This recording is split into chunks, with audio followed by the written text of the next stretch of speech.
Bien, le agradecemos a Bea entonces por esa información con las federaciones de las cooperativas, la Federación de las Cooperativas Agrarias. 9:20 de la mañana nos metemos en otros temas de actualidad. Casi 200.000 jornadas de trabajo se perdieron en Uruguay durante un año en consecuencia de paros vinculados a violencia. Para ahondar sobre esta información, pero también sobre la conflictividad, es que recibimos en Arriba Gente a una de las responsables del Observatorio de Relaciones Laborales de la UCU, la profesora e investigadora Eloísa González. Bienvenida, Eloísa. Muchas gracias por la invitación. Un gusto. Bueno, se agrega este enfoque, ¿no?, en esta edición del Observatorio que tiene que ver con la violencia. Por ejemplo, guardas agredidos, una maestra golpeada. ¿Qué midieron en ese sentido y qué toman como hechos de violencia? Ahí está. Bueno, como bien decís, por primera vez incluimos un apartado vinculado a la violencia externa en el lugar de trabajo.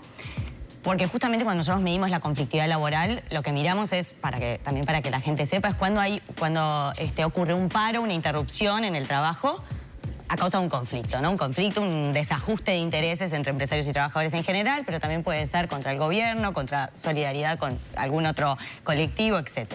En este caso, nosotros medimos el índice de conflictividad global, sectorial, siempre, y en este caso incluimos la violencia externa porque empezamos a ver que el índice mostraba una tendencia en aumento por paros provocados por este tipo de situaciones.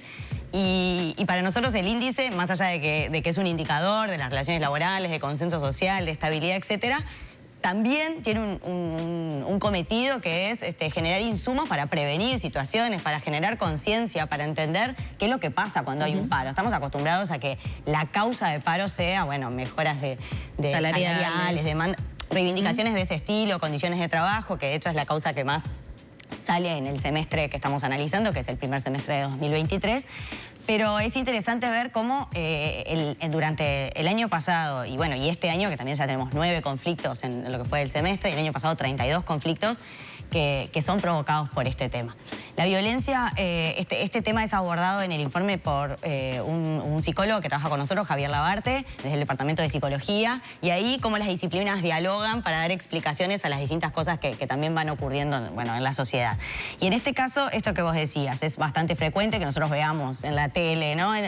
Paros por una rapiña a un chofer de un ómnibus, paros por una agresión a una maestra, y como que nos vamos acostumbrando, ¿no? Es como que uno empieza a sentir que no sé si nos vamos acostumbrando, pero al menos siguen ocurriendo y estamos más acostumbrados quizás o por lo menos en el último tiempo, han habido más acciones vinculadas con la violencia interna en las organizaciones, en las empresas, que esto se va mitigando con determinados protocolos, con cláusulas de negociación de acoso a nivel tripartito, etc. O sea, hay herramientas que van surgiendo, pero la violencia externa es de otro tipo y no hemos puesto tanta lupa ahí como sociedad, ¿no? Y ahora, ¿qué pasó en 2023 si se lo compara con 2022? Porque hablamos de casi 200.000 jornadas laborales perdidas contra 1.584.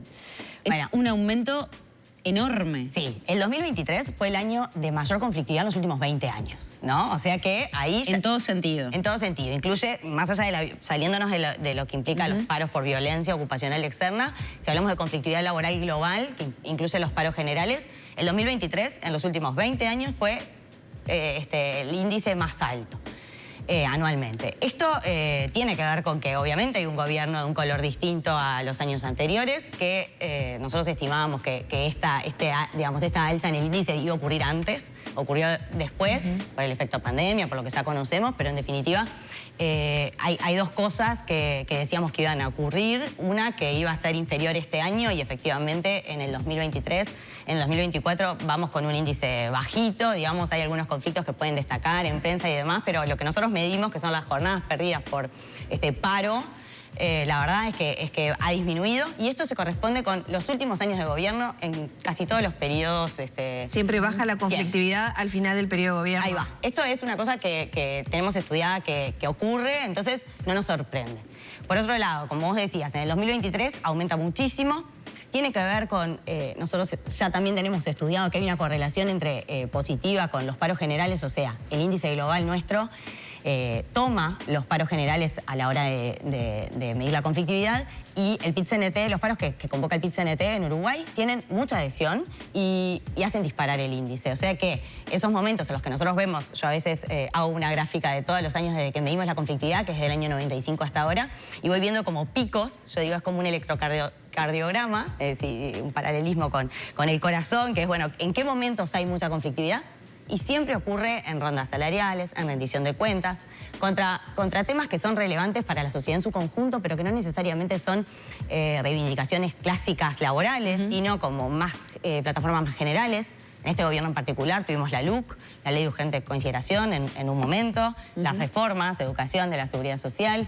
En este semestre llevamos 2 paros, uno por el Día Internacional de la Mujer y otro en conmemoración de la huelga, digamos. General. Ahí va, general, o sea, que son paros que responden a temas que pueden ser más generales. Y bueno, y después existen los paros a nivel sectorial, que nosotros medimos con el índice sectorial, que como ustedes verán en el informe, lo que salta, digamos, es la causa más evidente, digamos, es condiciones de trabajo. Condiciones de trabajo se empieza a instalar como... Antes era siempre salario, salario, salario, y ahora como que empezamos a ver cada vez más que... Igualmente, el foco de la punta iba 200.000 jornadas laborales por situaciones de violencia. ¿Es correcto eso? Las situaciones de violencia, vamos a... 199.354. Que corresponden a los 32 conflictos. Sí, uno cuando mira las jornadas, está bueno... Cuando hablamos de jornadas, ¿estamos hablando de qué? Para que también la gente entienda un poco más. Sí, porque el número es súper... Claro, no me dan las jornadas laborales del año, básicamente. Bueno, el índice es parte de la metodología del índice, que también sería muy largo de explicarlo. Voy a hacerlo como para a ver si se... ¿Pero corresponde a persona día? Ahí va, nosotros lo que medimos es la cantidad el tiempo que para un conjunto de trabajadores, la cantidad de tiempo que para, en su mayor momento, o sea, la cantidad de adhesión mayor del conflicto. Para eso hacemos una encuesta. Estamos siempre relevando todos los conflictos que ocurren a nivel nacional, ¿no? Porque nosotros medimos todo el país, y a la misma vez qué cantidad de trabajadores estuvo involucrado en esos conflictos. Entonces ahí hacemos una tasa que justamente vincula lo que efectivamente se debería haber trabajado, ¿no? Si no hubiese existido el paro, y lo que efectivamente se trabajó por el paro. Después otra cosa es ver la causa, ¿no? Pero en lo que es la relación, digamos, de índice, como convención objetiva, digamos, es cantidad de jornadas totales que yo debería haber trabajado y las que efectivamente trabajé porque en ocasión de un paro, una interrupción de actividad. Siempre de trabajadores dependientes, de nuevo.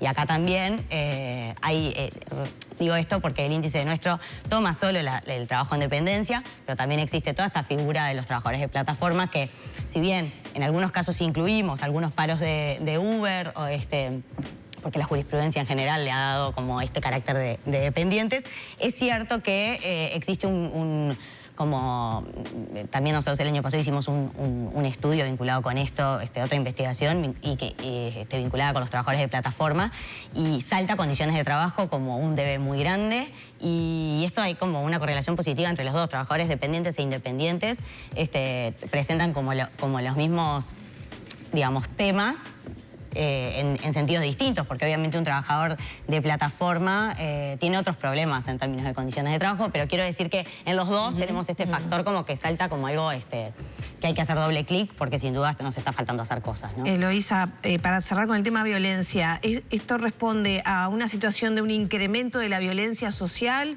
o a una situación de inseguridad? ¿Qué valoración tienen ustedes? Yo creo que debe ser un conjunto de cosas. No lo he reflexionado en profundidad, porque es una cosa que empezamos recién nosotros a ver y a estudiar por esto mismo, porque veíamos a la causa de paro que empezaba a florecer, digamos, ¿no? Y que sistemáticamente empezaba a aparecer más veces, y desde ese lugar intentamos reflejarlo en el estudio como para también empezar a pensar como sociedad, pero yo creo que es una combinación de factores que está bueno verlo, porque si uno no lleva estadísticas, si uno no mira en qué sectores se da, que vemos que en salud, en transporte, en educación, son los sectores que en general... Eso yo te quería preguntar, ¿a qué rubros hacía más referencia, o por lo menos dónde está la lupa, claro, ¿no? Tal vez el transporte, cuando escuchamos las rapiñas, las agresiones a maestros o docentes. Exacto, y además es una violencia que puede ser por alguien conocido, digamos, porque puede ser un usuario del sistema, de esa organización, puede ser un padre que con un estudiante, con un alumno, con un maestro, perdón, puede ser un alumno con un maestro, un padre, puede ser también una persona del sistema de salud, un usuario del sistema, pero también puede ser una persona, digamos, desconocida para lo que es ese trabajador, que en ocasión de una rapiña, de un robo, ¿no? Como vemos sobre todo en los choferes de ómnibus, por ejemplo, y termina ocurriendo, luego un paro en ocasión de esa situación, pero que no tienen un vínculo laboral, ¿no? Sino que es una situación externa que también produce una situación de violencia en el trabajo. Y ahí es donde hay que pensar un poco justamente desde las distintas disciplinas cómo abordarlo, ¿no? Más allá de nosotros que lo que hacemos es medir la conflictividad, cómo esto sigue hacia adelante. Sí, ahí se abre todo un abanico, ¿no? De Exacto. Cómo abordar una vez que sucede el hecho y, por otra parte, cómo abordar la prevención de esos hechos de violencia. En cuanto a la conflictividad general, la más clásica medida por reivindicaciones, ¿qué rubros fueron los que presentaron más horas de paro en la medición que hicieron? Miramos el 2023 y miramos el 2024 y es lo mismo, educación y construcción primero y educación después, aparecen como los sectores donde hubo más conflictividad. Esto es igual que condiciones de trabajo, justo venimos de un momento, de una coyuntura que muestra que estos dos sectores son los que tienen más conflictividad. Ahí vemos un conjunto de paros distintos, digamos. Es cierto que son gremios que también tienen alta adhesión. Como yo les contaba hace un ratito, nosotros medimos la cantidad de involucrados en los conflictos y obviamente que aquellos sindicatos que tienen más adhesión, más afiliados y que además, por ejemplo, cuando nosotros detectamos una ronda de negociación salarial, que fue el caso del año pasado, este año ya bajó, hay 30 grupos negociando, pero el año pasado nosotros teníamos la última ronda y esto hizo que hubo una serie de paros, por ejemplo, del Zunca, muy fuertes, vinculados con el convenio colectivo, un convenio de avances, con temas nuevos que también se vieron reflejados en el convenio, pero que son paros sistemáticos que ya sabemos que van a ocurrir cuando esto pasa. Y también paros que están vinculados con accidentes laborales. Los accidentes laborales siguen siendo un tema que también aparece mucho. Nosotros cuando miramos los conflictos, el Zunca para sistemáticamente... Sí, y en 2023 hubo unos cuantos. Sí, también. Y entonces esto también hace que el índice se mueva. Digamos, la tendencia histórica no muestra sorpresas en esto. Lo que nosotros esperábamos era más conflictividad en este periodo de gobierno por un tema de afinidad distinta en propuestas sobre todo laborales. Pero lo vieron únicamente en 2023. Lo vimos sobre todo en 2023. Eloísa, quiero aprovechar estos minutos finales para abordar otro tema que creo que también hace a esta realidad y que imagino que en algún momento puede llegar a estar en sintonía con la conflictividad laboral y tiene que ver con el avance de la tecnología, el avance de la inteligencia artificial y cómo puede ir afectando puestos de trabajo. En verano hablaba con una conocida y me señalaba que ella era traductora, traductora sobre todo en materia de series, películas y demás, y que su trabajo estaba tendiendo a desaparecer por completo porque se economizaba mucho a través de programas de inteligencia artificial. Sí. ¿Qué están notando en esa materia? Esto va a ser un capítulo aparte para otro programa, pero por lo menos a modo de adelanto. Es buenísima la pregunta, es un tema que también nos preocupa y nos ocupa. Justo hace unos días me tocó comentar un libro, Automatizados, son Eduardo Levi Yeyat y Darío Yudzik, que son dos investigadores argentinos. Y en este libro justamente habla sobre esto y me hizo repasar un poco cuáles eran los temas que estaban en el tapete. La traducción, por supuesto, habla de trabajos vinculados con el mundo de la medicina. Ellos hablan de volver a un mundo más humano. Dicen, en realidad vamos a ir hoy todo lo que tenga que ver con cuidados de adulto mayor, de niños, de todo lo que tenga que ver con trabajos que están vinculados con desarrollar habilidades blandas, ¿no? Todo lo que la inteligencia artificial le cuesta más hacer, va a seguir siendo demandado. Ellos dicen, obviamente, que digamos, esta revolución tecnológica ya está acá, no es que va a llegar, no es el fin del trabajo de Rifkin, no es una vamos realidad, a tener la queramos ver o no. Claro, yo lo miro como con un gris, ¿no? Y ellos plantean una idea que es interesante y que hablan del rinoceronte gris y el cisne negro. Dicen, el cisne negro, uno piensa que el fin del trabajo va a ser como va a venir una guerra y nos va a destruir a todos los trabajos y nos vamos a quedar todos desempleados. Y ellos dicen, en realidad, está esta idea del rinoceronte gris, que es que ya se está metiendo y calando en la vida cotidiana de las distintas profesiones y de las distintas tareas y roles que ocupamos.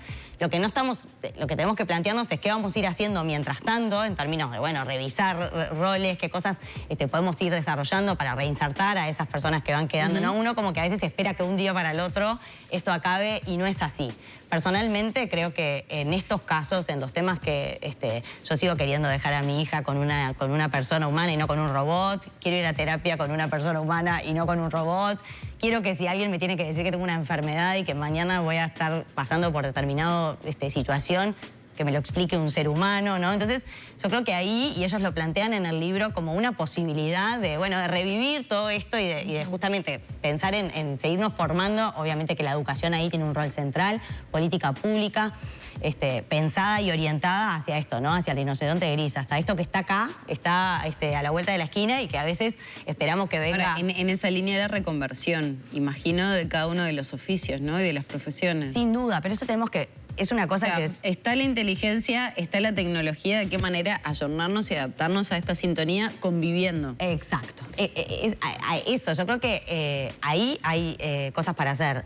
A la interna de cada organización, a la negociación bipartita, porque cada uno conoce la organización más, digamos, el que está adentro es el que conoce su... Y a nivel general, Eloísa, ¿faltan políticas más macro que ya empiecen a implementar cambios concretos en la educación para las nuevas generaciones que salen al mercado de trabajo y a realizar sus vidas y su felicidad? Y por otra parte, bueno, a quienes ya están insertos, que hay trabajos que están, lo podemos ver ya, ¿no? En los supermercados, por supuesto. Sí, es que a eso me refiero cuando yo creo que ya hay mucho para hacer y que a veces estamos esperando no sé qué pase qué para hacerlo, ¿no? Pero en este sentido hay que pensar mucho más en políticas activas hacia el mercado de trabajo, hacia toda esta gente que va quedando, ¿no?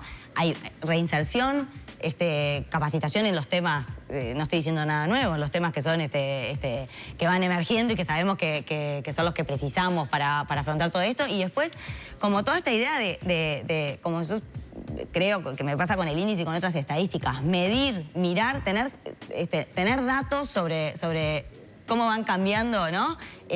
Cada uno de los sectores, porque esto no es homogéneo, en todos los sectores no es igual. Claro, ¿y vos ves preocupación de parte del mundo laboral, del trabajador? Esto hace un tiempo, lo hablé con Marcela Audala, la presidenta del PIT-CNT, pero hace 2 años por lo menos, y ya estaba dentro de lo que hay que esperar del mundo de trabajo presente en la central sindical. ¿Ustedes perciben eso, el interés? Porque hasta que no te pasa y no te toca, muchas veces, bueno, le pasa al lado, no me interesa. Yo creo que pasa eso y en Uruguay pasa muchísimo eso. Y creo que a veces estamos mucho más ocupados por la coyuntura, por lo que va pasando, ponemos mucha energía en temas y no los estructurales, que al final son los que te hacen la vida de un país y de la sociedad y de los trabajadores en general. Estamos apagando incendios, como en otros temas de la vida, y por eso insisto tanto en que estos temas tienen que estar en agenda, en el Consejo Superior Tripartito, como esos temas de relaciones laborales que... Pero no están... Algunos empiezan a estar, por ejemplo el tema de la productividad, como ustedes saben, y también está en el informe, empieza a estar tímidamente, pero empieza a estar, se empieza a discutir, bueno, ¿qué es productividad? ¿Cómo hacer? La productividad está aumentando, ¿cómo hago para ligarla a otros temas que van a suponer que, por ejemplo, un crecimiento del salario sea genuino, porque es producto de un aumento de la productividad y no es producto de una presión, yo qué sé, en una negociación sindical tradicional de 2 más 2, 2, 4, 6, ¿con qué nos quedamos? Entonces, todas esas discusiones son muy profundas, porque son discusiones que además van, digamos, primero que hay temas ideológicos en el medio, pero sobre todo culturales. Yo estoy acostumbrada históricamente a determinadas cuestiones, ¿no?